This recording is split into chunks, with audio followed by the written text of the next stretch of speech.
In fact, as soon as she heard about him, a woman whose little daughter was possessed by an impure spirit came and fell at his feet. The woman was Greek, born in Syrian Phoenicia. She begged Jesus to drive the demon out of her daughter. First, let the children eat all they want, he told her, for it is not right to take the children's bread and toss it to the dogs. Lord, she replied, even the dogs under the table eat the children's crumbs. Then he told her, for such a reply, you may go. The demon has left your daughter. She went home and found her child laying on the bed and the demon gone. Well done, Jocelyn. Let's give her a round of applause, shall we?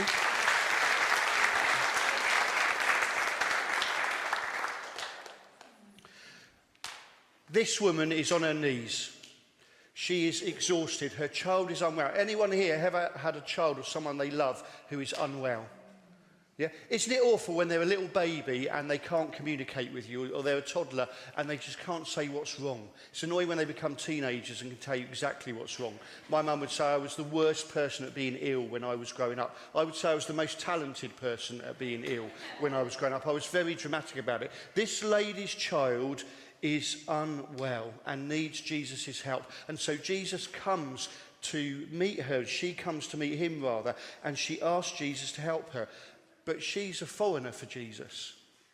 And at this stage in Jesus' ministry, he's focusing on the Jewish people, his people.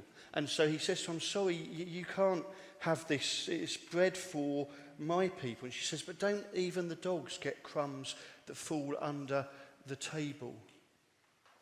On Wednesdays and Thursdays, we have the day centre here, and I always go in the morning and I have a little competition with our chef. I guess what she's cooking that day, and I creep in so that she can't notice. She started cheating and putting food out that she's going to use the next day. So I have these weird combinations of produce that I have to try and work out.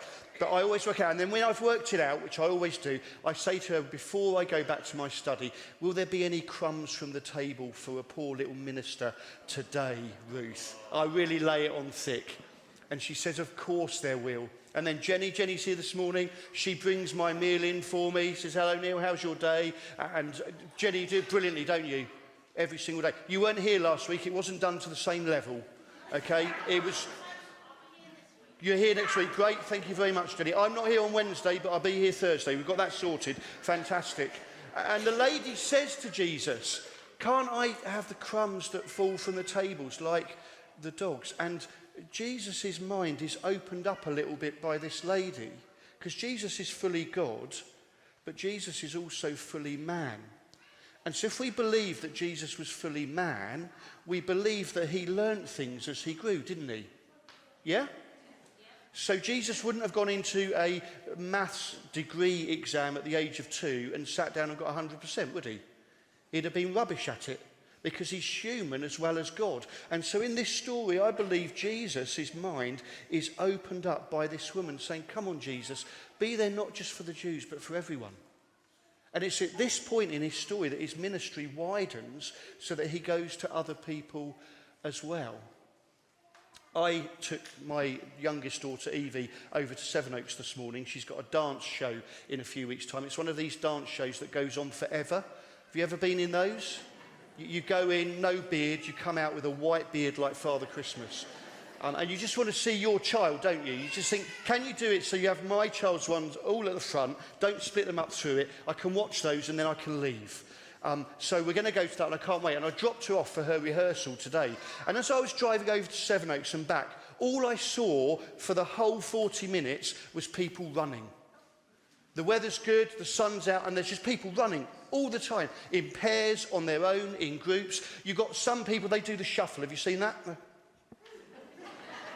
It's not technically running, but they're moving. One was so slow that I thought time was going backwards.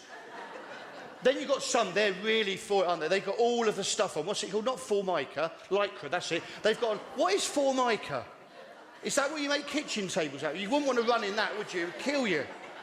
Okay, they've all got the Lycra on, some of them, they're running, they're like this, and they've got the earbuds in, yeah, they're playing the Rocky theme tune as they're running, they're going along. Some of them, they've got that backpack on with the water in and the tube that comes over so they can just do that and put it out and do that, can't they? Some of them, I think they just run down to the Marks and Spencer's at the petrol station to get their pastries and then run back home again. But the run back home is all. Others, you know, they're going for hours, aren't they? They are out there and they're on a mission. I saw a lady from this church who was a brilliant runner for the UK. She gave birth to her second child, and a few days later, she was out running in Lycra. I was prayer walking, prayer slouching, and I saw her and I said, "What are you doing?" She said, "Oh, I'm a bit out of shape." I'm like, "You've just given birth.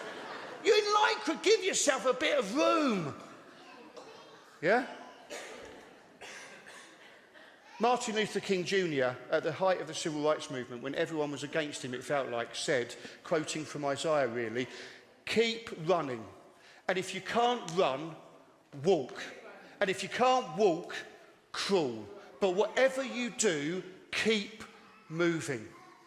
And the Christian life is one of keeping moving and keeping going with Jesus. Some of us, we can run. You've just run a half marathon, haven't you?